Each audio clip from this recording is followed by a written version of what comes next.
hosting this webinar. I'm delighted to share this material with you today, and I hope that it will be helpful for you. For your information, I will show you the cover slide of the article on which this is based. It's an article that was published this summer by the University Risk Management and Insurance Association Journal, and the working title on that one is called Lead by Example. It covers the same materials, but it also has a significant number of reference points that you can use if you're interested in learning more about this subject. I will start by giving you an example or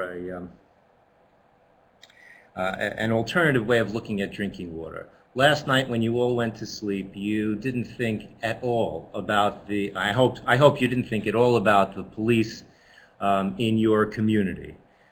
You went to sleep and assumed that there was someone on patrol, that there were police patrolling your neighborhood, making sure that everything was safe, responding to any emergencies that might have come up. You don't worry about things because they're taking care of it. And it's only when extraordinary events happen that involve the police that you pay more attention to the inner workings of the things that they do. The same is true with drinking water. All of us woke up this morning and turned on the faucet and assumed that we were going to get clean, fresh, cold drinking water coming out of the tap. In fact, I don't think any of us thought about it at all because we take it for granted. We're very lucky. We live in a country and in a region where water is plentiful, and we have no concerns about water scarcity. We also seldom have concerns about water quality. It's only when some event, such as the events of Flint, Michigan several years ago, cause us to think more about what goes on behind the scenes in ensuring that our water is safe, that we pay any attention to it at all. But I will tell you today about the water system in New York City and compare it to some of the issues that we saw in Flint, Michigan, and share with you, as Mitch said before, how we can minimize the potential threat of lead in drinking water, especially to the most vulnerable populations, the children in our communities. I'll start with a story, and you'll see a picture of me at this location later on in the presentation.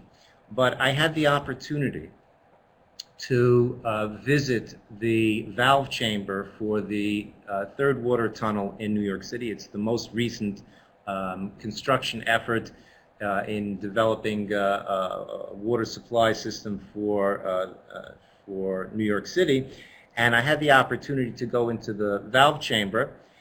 I did not have the opportunity to go into the water tunnel as it was being finalized because it was already full of water.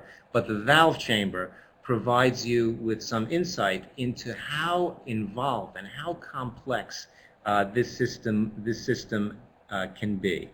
And I just wanted to tell you that this is not something that just happened in the recent past when we used the technology available to us to upgrade our water system, to dig these tunnels 800 feet or so beneath the surface of Manhattan. This is a story that started at the end of the 18th century. And it's something that ironically started as part of a joint venture between Alexander Hamilton and Aaron Burr. If you would like to read about this, I would encourage you to start by reading Ron Chernow's book on Alexander Hamilton, and there's a little piece on it in there that speaks about this venture. Well, it turned out to be a bit of legislative sleight of hand on Burr's part, and it never quite met its objective of having the water from the Bronx River be transported to Lower Manhattan. But 4.5 decades, and of course one very famous duel later, New Yorkers were drinking fresh water from the Croton watershed in Westchester County. Today, New York City consumes more than 1 billion gallons of water a day, much of which flows courtesy of gravity from mountain reservoirs more than 100 miles to the north and west.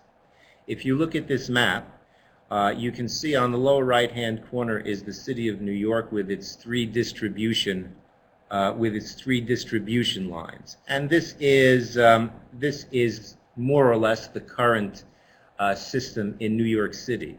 But if you look a little bit north of the city, you can see on the east side of the Hudson River, you can see the Croton system. The Croton system was opened in 1842.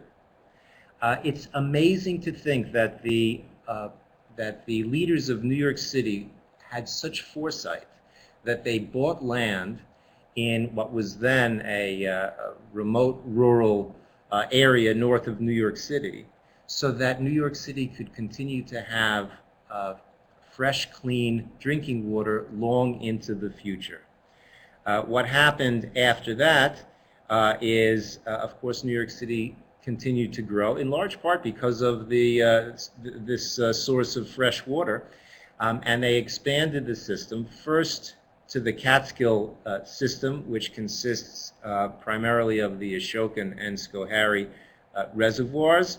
That was begun in 1905, and in 1940, as the demand for water continued to grow, the system expanded into what is referred to as the Delaware watershed system, and added the third leg to the overall supply system for New York City. The first two, Croton and Catskill, are entirely within the New York City system. The Delaware system, because it drains into the Delaware River, which is shared by several states, some of the water is shared through an agreement that was put into effect as the system was being established. This is clearly a very complicated story, and I know that you're listening to me and looking at the map, and you can barely see the blurbs that are included in it. So what I would like to do, instead of continuing to explain it, is I'd like to show you a video. And we'll see 3 videos during this presentation. And I want to thank New York One and NBC News and the City of New York, Department of Education and Department of Health and Mental Hygiene for the use of these videos. And here's the first one on New York City's water supply. We do it millions of times a day. And don't give it a second thought. We turn on the faucet. And out it comes. The water we drink, cook, and wash with. The water we need to survive. 1 billion gallons delivered to 5 boroughs every day. But from where? And how does it get here? We start our journey where the water does. At one of the reservoirs in the Catskill Delaware watershed, about 100 miles north of the city. You've probably heard the word. But what exactly is a watershed? It's an area where rainfall, snowmelt, streams and rivers all drain into one or more bodies of water, like a man-made reservoir. This one, the Ashokan near Kingston, is one of 19 out of 1 with 3 controlled lakes supply every drop the city gets. The city's Department of Environmental Protection has a police force that patrols the surroundings, which the DEP is always looking to expand through buying land to further protect water quality into the future. Right behind me is a dike, and that divides the west and eastern portions of the reservoir. Now, at any time, we can be getting water from the west basin or from the east basin, sometimes a mixture of And the folks here can be pretty picky, even deciding what part of the reservoir to draw the water out of, depending on what looks best. We can choose at what elevation of the water we want to withdraw the water from the reservoir so that we get the best water quality possible. Before it leaves the Ashoka, the water goes through what is called a screen chamber to get rid of objects like leaves, sticks, branches, and even fish like this brown trout. But because the water is so clean to begin with, it's never put through a costly sand and chemical filtration process to remove other impurities, making it one of the largest unfiltered supplies in the world. The first leg south is the Catskill Aqueduct, a tunnel dug in the early 20th century. This is the water that is working its way down to New York City. Now, it takes more than a day to travel through the aqueduct, flowing at a leisurely 2.5 to 3 miles an hour. Gravity pulls it along free of charge. The water flows into the Kensico Reservoir in Westchester. Fluoride's been added here since 1964 to prevent tooth decay.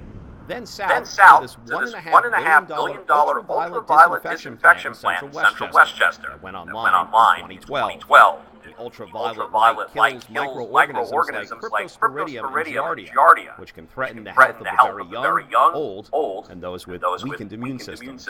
The largest ultraviolet treatment plant in the world, and that's what's necessary is capacity of 2 billion gallons a day. We deliver about 1 billion gallons a day to New Yorkers, but this is another layer in a multi-layered system to make sure that our drinking water is safe. To guarantee that, there's testing at DEP labs upstate and in the city. Lots of testing. We collect samples from approximately 1,500 different locations, ranging from aqueduct monitoring sites, distribution sampling sites, sampling stations within the city. Up here in the watershed, we collect samples from the reservoirs, from streams, from wastewater treatment plants. To continue following the water's trek, we made our way to Hillview Reservoir in Yonkers, the last spot before it is shot into the 3 tunnels which bring it into town. It's where we met up with DEP Deputy Commissioner Jimmy Roberts, a Washington Heights native who knows a thing or two about water. Our role here is really to be able to control and sort of channel like the site controllers, making sure the water's headed in the right direction and that it's managed at the right pressure. You can see the water gently making its way across the reservoir. See those wires overhead? Low-tech protection to keep waterfowl out, along with what they sometimes leave behind. Hillview is also where chlorine is added to the water to further disinfect it. Finally, it's south to the valve chambers that control the flow to the 3 city water tunnels. The one we visited was in the Bronx. I can't tell you exactly where. The facility is too important. We're on our way down to the valve chamber, so we're traveling roughly 25 stories for round numbers, beneath the street level. This chamber is for water tunnel number 3, the newest one, which currently serves Manhattan, but eventually could send water into the Bronx and Queens. The place is massive, around the size of 2 football fields. The tunnel itself that goes into the city is another several hundred feet below us. Since that was not an option for us, we hit the road to follow the water to a spot in the West Village, more than 100 miles from where we started. Okay, so the water is just about ready to drink, take a shower. This is the spot where it kind of sprouts out from the tunnel. All the different homes and businesses in the area. Distribution chamber downstairs. Check that out now. Third water tunnel is below us, probably 400 to 500 feet. So the water just rises back up. From this point on, it's going to tie into the local distribution system outside that starts to make its way to the residents' houses. And the people responsible for all of this, city officials who more than a century and a half ago started the process of making sure future residents have clean and safe drinking water. Those currently responsible, don't take that for granted. Are you still sometimes amazed at how that it actually works? Well, it better work. Yeah. If it doesn't work, then we have a problem. No, but I think, if it doesn't work, then we have a problem. No, but I think, sort of the scale of what we do. Sometimes, even people in my type of role, you have to take a step back and realize the enormity of it and how many people it's affecting. 8 to 9 million people, and every day they're getting up and think about us day to day, but we think about them all the time. Okay, so here's another example of that. Have you ever seen one of these? Okay, so here's another example of that. Have you ever seen one of these? I've passed by this a billion times and had no idea what it did. There's 1,000 of them around the city. DEP water And we're going to head out to station. Queens There's and find 1,000 out of them from a around the DEP city. worker how they We're going to use head it out to to Queens monitor the and water. find out from a DEP worker It's all how about they use it to monitor the sure water. the water is properly It's all treated. about making sure drink. the water is The testing properly that we do treated here at and safe to PERV drink. is The representing testing that we do what here at people are PERV drinking is right next to us in the representing buildings what people are that the drinking sample right next stations to are us next in the to. buildings Same that these pipe sample stations feeding are the next to station us. that The feeds same a pipe home or feeding an the apartment station that building. feeds So how does that or water an get up to your apartment faucet? building. So For how does buildings that that are water 6 get or up to your 7 stories faucet? tall, Well, the for pressure buildings that that the are water 6 or system 7 provides stories tall, mostly does the the pressure work. that the water For system taller provides buildings, mostly does pumps the are work. necessary to get For the water taller to a buildings, higher elevation, pumps are like those necessary water to get towers the that water dot to the a city higher skyline. elevation, like those Once the water water's towers pumped that dot up, the city gravity skyline. brings it back Once the water down is pumped and up, provides the pressure gravity to brings deliver it the back water down to and apartments provides and the pressure businesses. to deliver the water to apartments and businesses. So that's how water gets to your place. So that's Hey, buddy, how ready for water Beth? gets to your place. Hey, buddy, ready for Beth? And that's how New York City works. And Roger that's Clark, how New York New York City One. works. Roger Clark, New York One. So that video clip gave you hopefully a good overview of how New York City provides water to its citizens, and for the purposes of our discussion today, how it makes sure that that water is safe for us to drink. The specific contaminant of concern is lead in drinking water, and that's the one that, of course, became very prominent in the Flint drinking water incident several years ago. But it's a lot older than that. Some historians attribute the decline of the Roman Empire in part to lead poisoning. Some suggest that the citizens of ancient Rome may have had elevated blood lead levels because of lead in water pipes that were a symbol of imperial engineering prowess.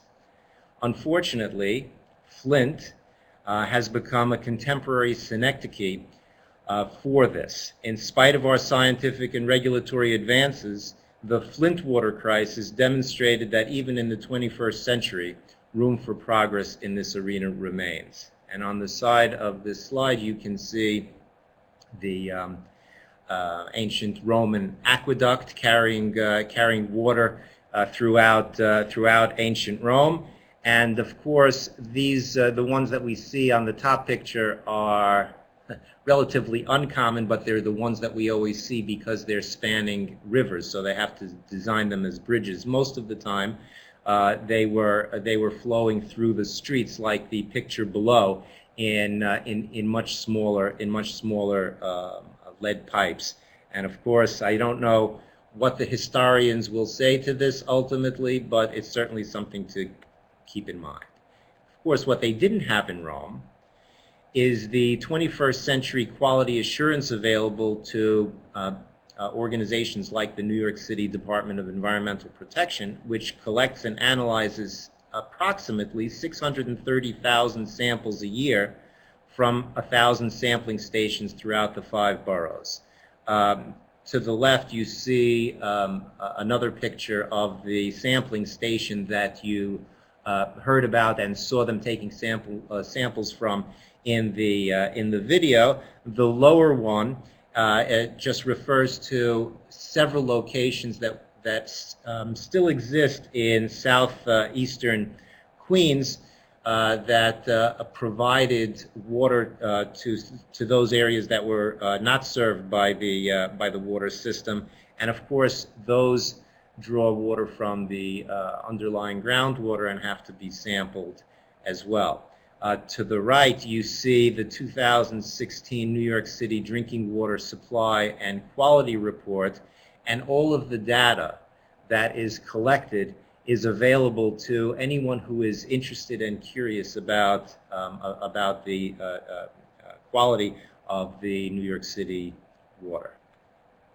But as I said, this is really about our talk today is really about a small segment of that story, protecting New York's children, and of course all children, from elevated exposure to lead from drinking water.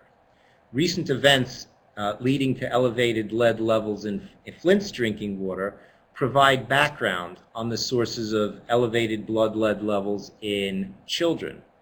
But of course, Flint is not the only example of that. It's just one of the most prominent in recent history. It will touch on the risk implications for colleges, universities, and other institutions where young children may be exposed to lead in drinking water on a regular, occasional, or seasonal basis. These institutions may have child care centers, specialized public schools, summer camps, after-school programs, and other activities that host these vulnerable populations. As I said earlier, very few of us think about our drinking water in any significant way at all until we have a specific reason to have a concern. To the right, you see a picture of what is, it's a water fountain. It's commonly referred to as a bubbler, and it evokes memories for all of us about getting a drink of water in elementary school. And of course, many of them are still there. Today there are fewer and fewer because we have higher tech water fountains. We have the special water bottle filling stations. But this is really the one that still exists and still gives us a reason to make sure that all of our water supply systems are free of any contaminants, but especially lead. Lead is a naturally occurring heavy metal that has been in use for thousands of years. Because it melts at relatively low temperatures and is soft and malleable, it has many commercial and industrial uses. On the other hand, it's a known neurotoxin that bioaccumulates and causes damage to the brain and nervous system. Sustained exposure can result in additional health impacts, including brain and kidney damage, and ultimately, in severe cases, death. It's especially harmful to young children because the impact of lead on the still-forming brain and nervous system can result in developmental issues that will affect the child for life.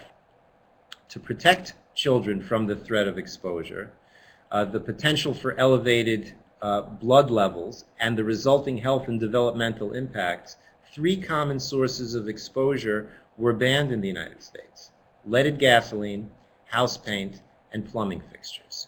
You can see pictures or examples on the right. The top one is a typical gas pump that has unleaded plus, and super unleaded options for the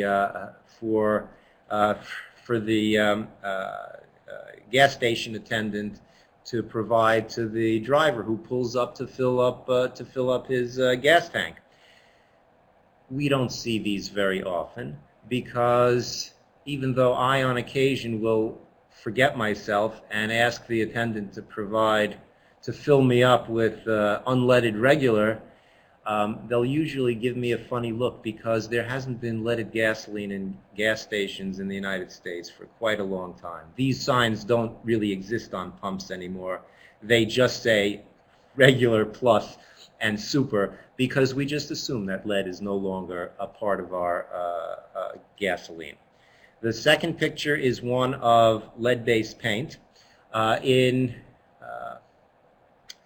In historical times, and those historical times are only decades ago, lead paint used to be the higher quality of paint that you would use in homes and in other uses because we didn't worry about the lead content in the paint. We just appreciated the fact that the lead additive raised the quality of the paint.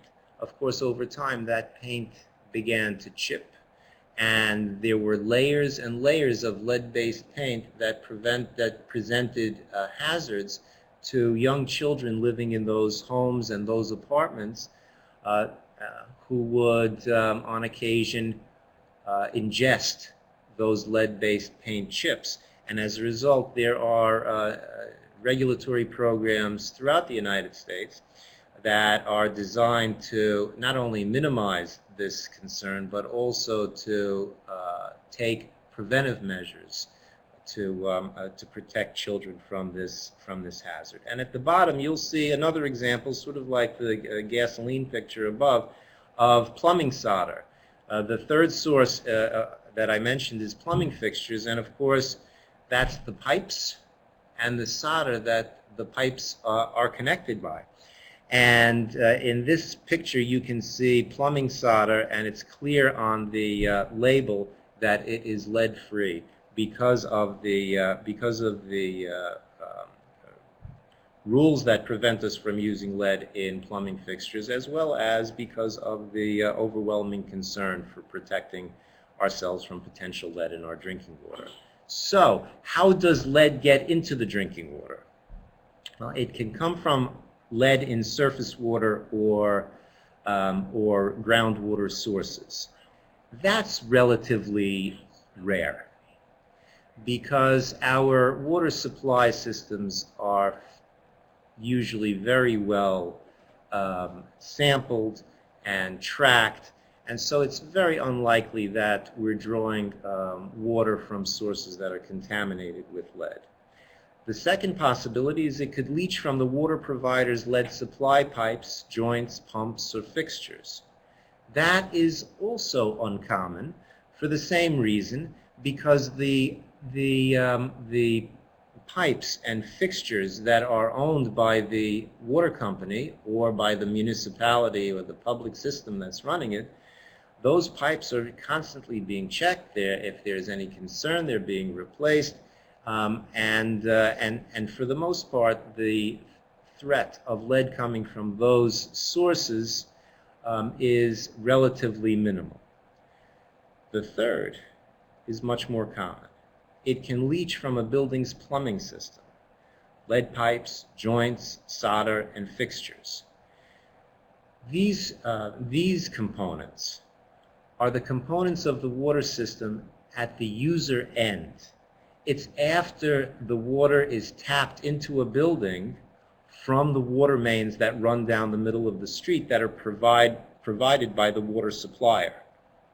And those are much harder to control because they've been put in the buildings during the time of construction, or they were added to buildings during times of renovation or repair, and it is the responsibility of the building owner to know whether there are lead fixtures or pipes in the building. It's not something that the water supplier has control of.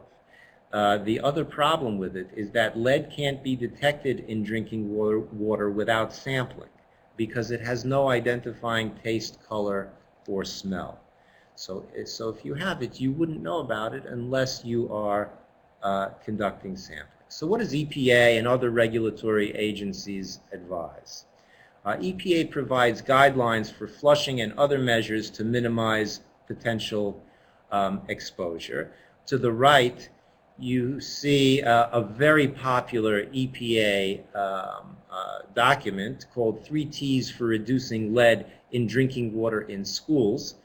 If you want to learn more about EPA's view, and it's typically the document that's been adopted by many other government agencies, I would encourage you to take a look at the revised issue. Of course, reducing the hazard at the source is preferable, if not ideal. And in the case of Flint, the water supply was corrosive, and as a result, the lead leaching was exacerbated.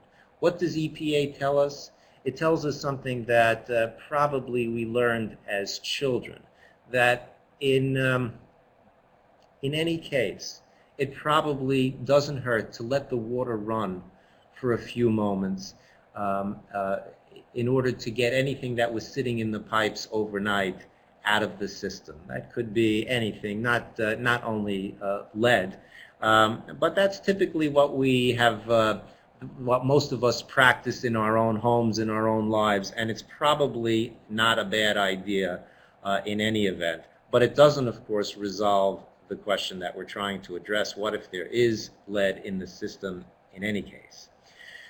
So how did Flint become the symbol for lead-contaminated drinking water?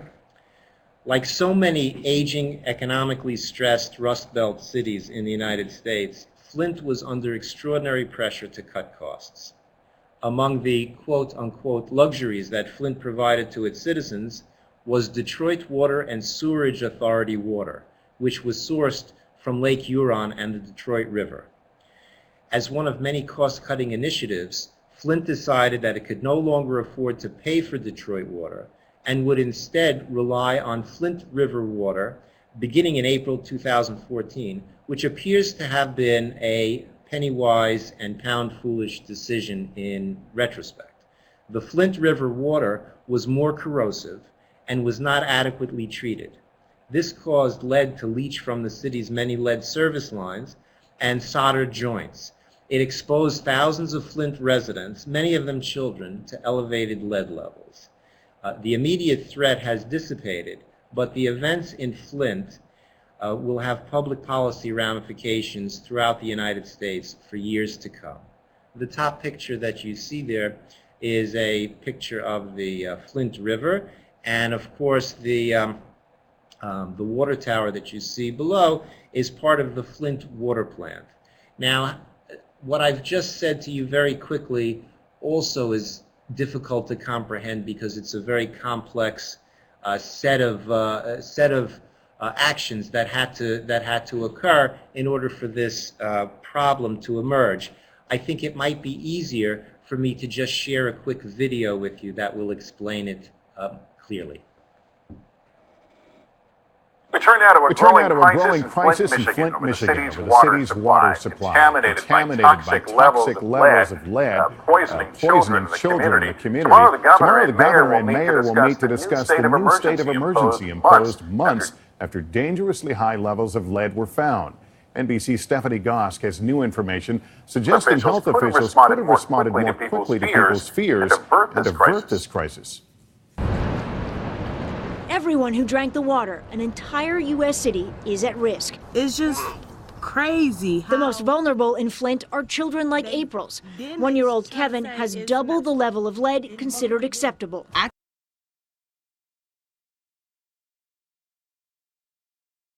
can't do nothing about it but continue to buy bottles of water with money that I do not have. A water quality expert tells NBC News that just $100 a day was all it would have taken to avoid this crisis. The Flint River has a high salt content, so it corroded the pipes that it flowed through, and lead from those pipes leached into the system. Experts say that treatment from the beginning could have corrected much of the problem, but city officials never did it. The problem began in April 2014, when city leaders switched from Detroit's water supply to save money. In February, tests showed alarming levels of lead at a home in the city, and other people worried they were at risk too. NBC News obtained an email from July. The governor's former chief of staff wrote to health officials. These folks are scared and worried about health impacts, and they are basically getting blown off by us. There were assurances internally that all was fine, and that was what the public was being told too. Anyone who is concerned about lead in the drinking water in Flint can relax. How old is she? Pediatrician Mona Hanna-Attisha did not relax. She launched an independent study and discovered that lead levels in children had doubled since the water switch, and in some areas of town, the levels tripled. In 5 years, these kids are going to have problems with special education. They're going to have cognition problems. State and local leaders questioned her science publicly, but would later apologize, just before the water was switched back to a Detroit source in October. Lead levels are still high, and grandmother Jackie Pemberton doesn't want to wait for the fix. She wants to move out. Do you miss your bath? But like most families in this struggling post-industrial town, there are no options. Who's going to buy your house? Who would want to buy it? Fixing the water is only part of the problem. The damage to the children will last a lifetime.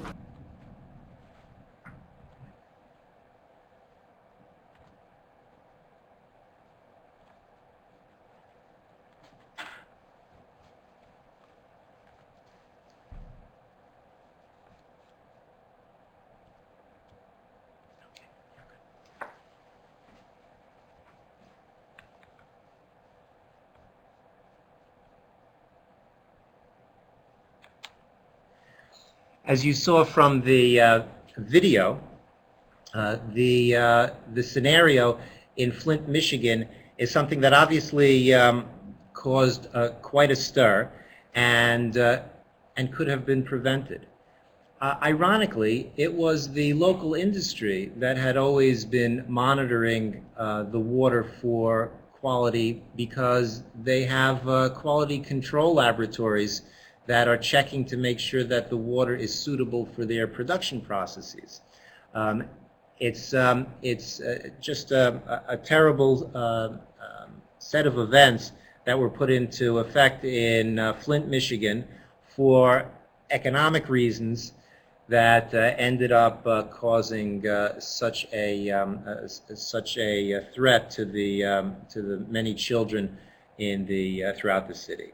Now, in New York, we have, as I mentioned before, and as you saw in the video, New York City gets its drinking water from a surface supply system that comprises 19 reservoirs and 3 controlled lakes spread across a 2,000 square mile watershed.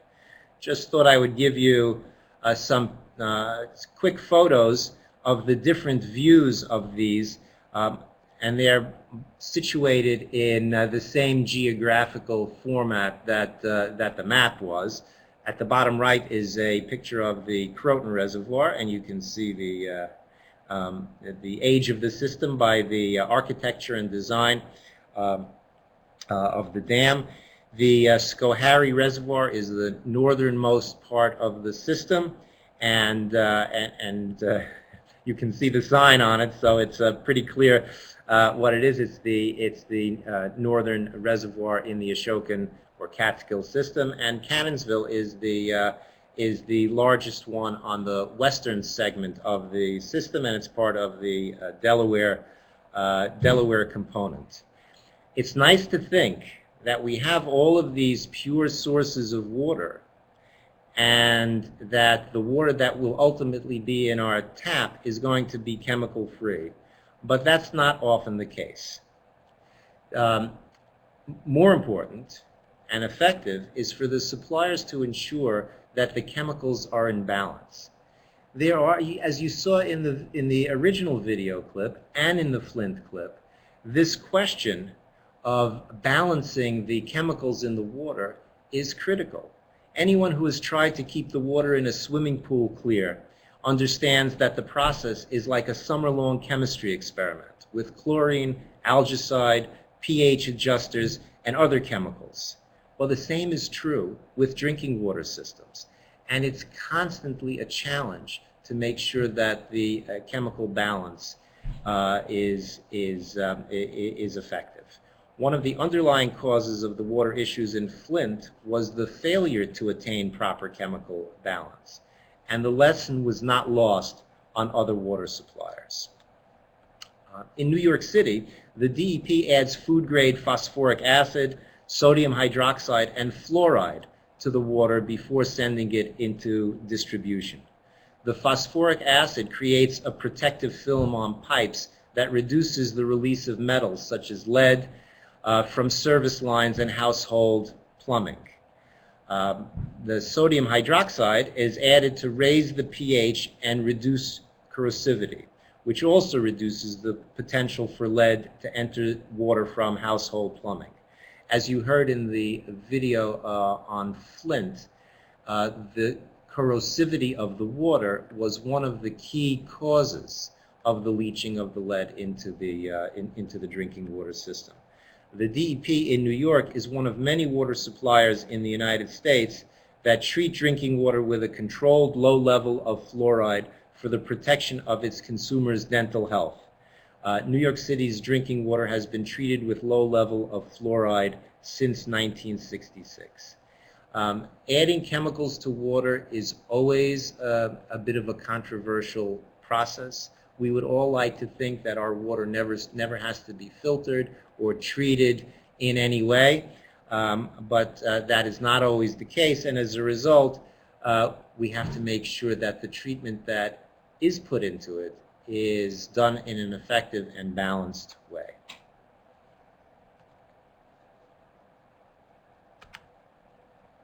New York City water is virtually lead-free when it's delivered from the New York City's reservoir system.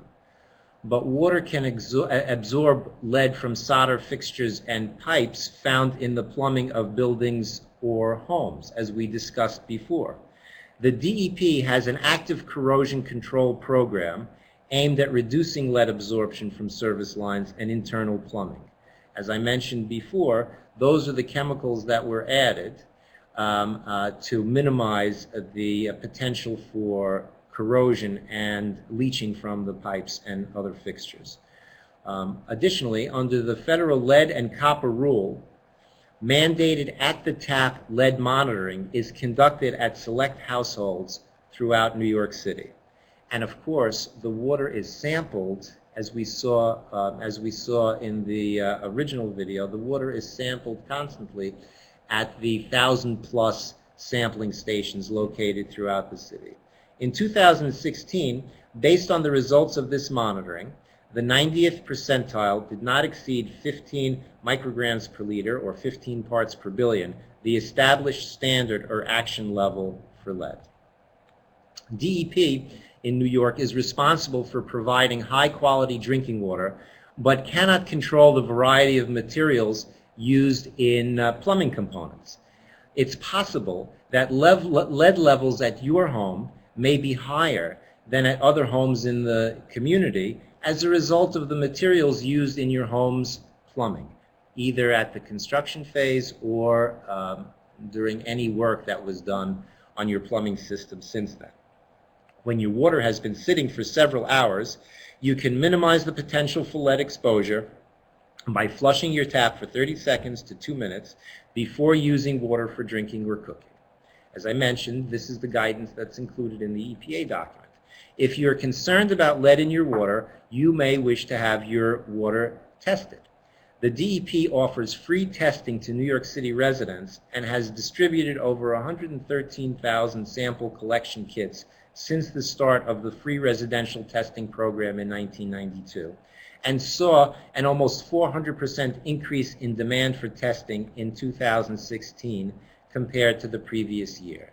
Of course, that increase might be attributable to the awareness that everyone now has to lead in drinking water because of the events at Flint, Michigan, and other locations where these issues have become much more prominent. And the photo on the right is the New York City DEP's free residential testing program kits, and they are easy to use, and you can send them in and get your results back, and you will know with greater certainty what you have in your home's plumbing system that could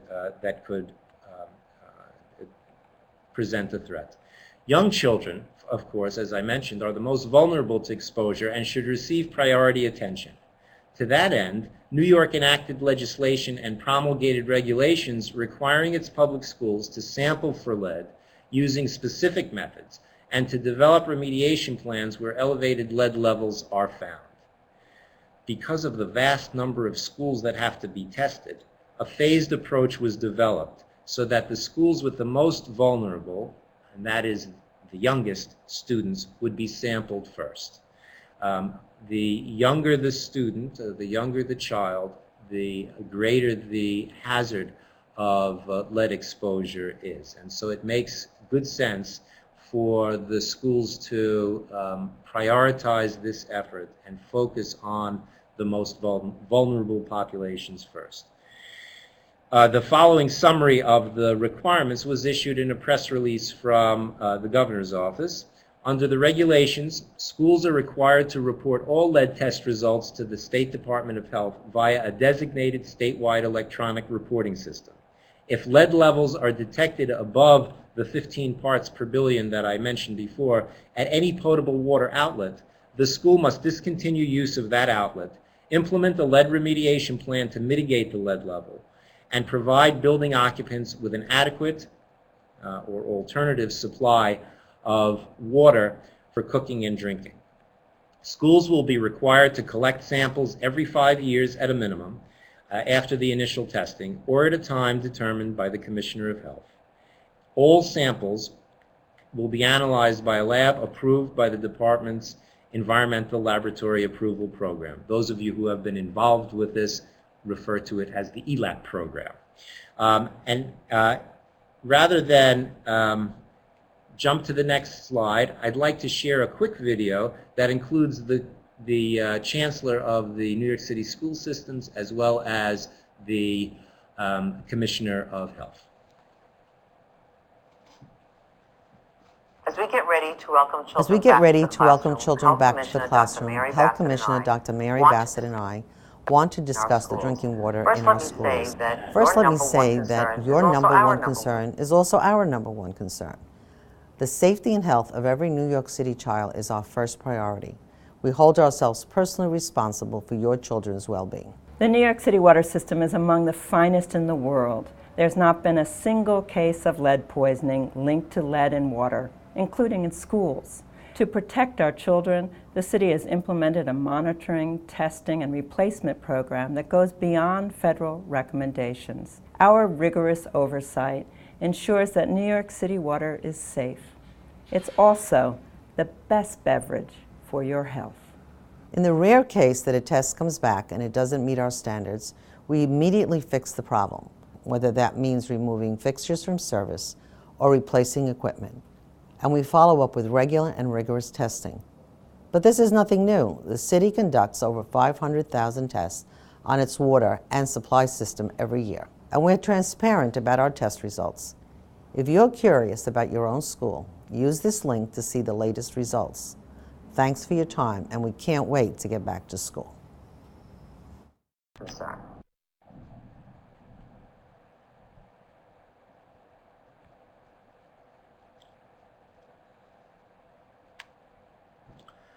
I don't want to contradict the Chancellor, who really did a great job along with the Health Commissioner on this issue. I'm not sure all of us, certainly the children, were delighted about coming back to school, but we want to make sure that when they do get there, they're going to have a safe school building with safe drinking water in it.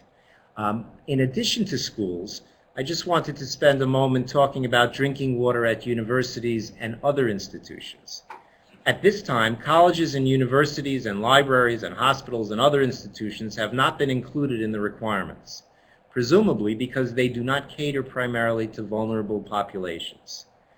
Although students, faculty, and staff are almost all 18 years and older, there are still many occasions where we find minors and even small children on campus. Many campuses have child care centers for children while their parents are in class.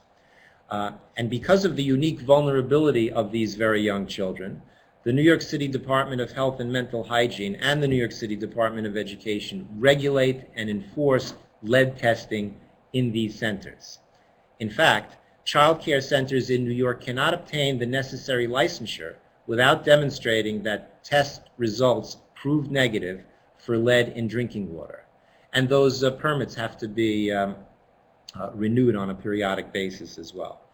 Additionally, children use campus cafeterias, libraries, gyms, pools, and other facilities for after-school programs and summer camps, which raises additional concerns. Finally, it's not uncommon, especially at public universities, to have public schools, generally high schools, co-located on college campuses. In New York, any co-located schools must also comply with the new lead testing protocols and standards.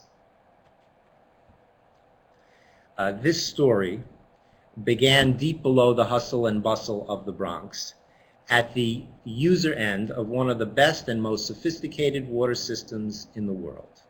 It closes at one of the water system's bucolic sources, the Ashokan Reservoir in the Catskill Mountains, about a 2.5-hour drive north of the Van Cortland Valve Chamber. The Ashokan was built in the early 20th century. It holds more than 120 billion gallons of water and is 180 feet deep at its deepest point. It's fed by the Esopus Creek and the Schoharie Reservoir to the north. Together, these reservoirs supply 40% of New York City's drinking water. The trip that the water takes includes a 92-mile Catskill Aqueduct, which you saw in the first video, a stop at the Kensko Reservoir in the Croton system, where the Delaware and Catskill waters are combined, and a final stop at the Hillview Reservoir in Yonkers, just north of the Van Cortland Valve Chamber.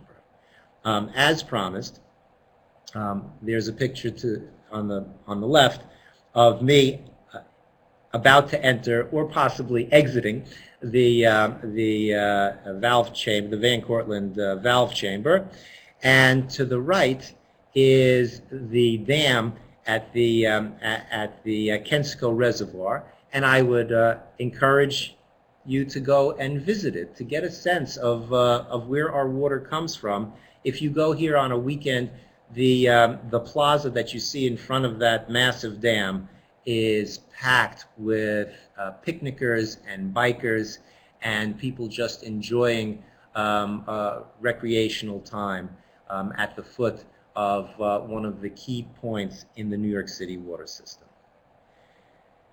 Unless you're familiar with the area and have hiked or biked around the reservoir, which I also recommend, or are a water system buff, the Ashokan is little more than a cultural reference.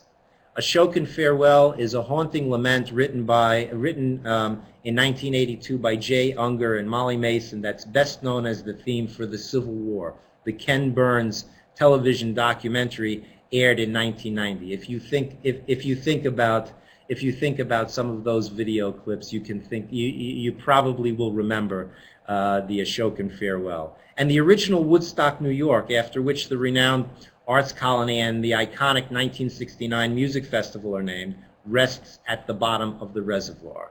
All that remains is a small sign along Route 28A that commemorates the original site of the town of Woodstock. If you are a water system buff or just a concerned citizen worried about the quality of your drinking water in the post-Flint era, the Ashokan is more than the scenic starting point of what we heard Dr. Mary Bassett, the New York City Health Commissioner, refer to as the best beverage for your health. So, combined with the recent outbreaks of Legionella, which have placed cooling towers and other water system components in higher relief, and several post-Flint drinking water concerns, water quality will likely remain a high-profile issue for the foreseeable future. But in New York, it's a symbol of the creativity and commitment of leaders and builders from 1799 through today to provide each generation of children with clean, plentiful water. So if you're lucky enough to get tickets to Hamilton, the Broadway musical, pass on the bottled water during intermission and take a long swig at the water fountain, perhaps even a bubbler, in his honor. Thank you very much for listening, and now I will address some of the questions that I see on the screen in the few minutes that remain. So the first one that I see here is that I use the standard 15 parts per billion several times. Could you give us a sense of what that means in practical terms? Well, it's a very good question. We hear all of these technical laboratory terms often, and people don't really appreciate what these numbers mean. So I'll give you an analogy to help you understand how small this number is. 1 part per billion is 1 second in 32 years. And so, of course, 15 parts per billion is 15 seconds. So I just wanted to give you a sense to answer this question of how small the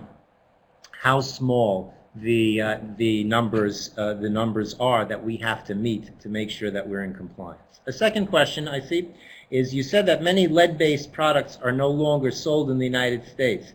Are there any residual effects from their prior use? And if so, what can we do about them? So that's a great question, and I will answer it in on each of the three. Although I don't really need to answer it about water because you heard an entire webinar about that. So I'll just speak about the first two. Leaded gasoline has been in use for most of the 20th century. And so there are residual lead deposits. anywhere near highways and other heavily trafficked areas. And so there is always going to be a concern for any residual lead contamination in that soil. And so, of course, whenever there is development, that issue has to be addressed and addressed and remediated.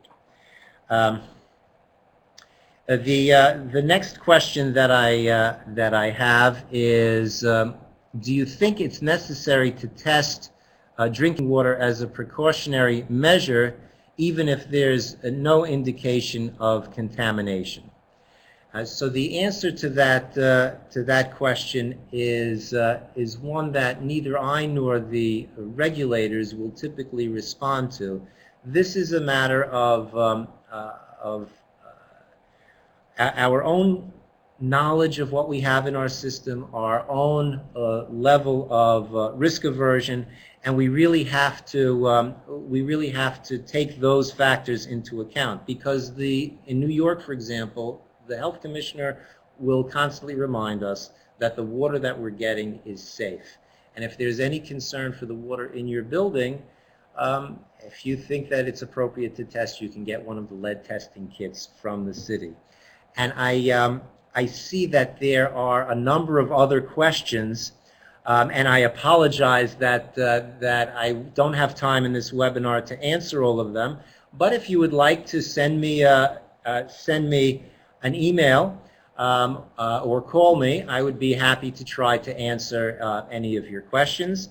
But now I have to bring the webinar to a close. Before I do, I just want to thank Mitch Rosen again for his efforts in putting this together, for the Rutgers School of Public Health for providing this webinar. And I hope that this was informative for you, and I hope it will help us all learn a little bit more and appreciate a little bit more the water systems that provide us with this critical resource every day. Thank you again.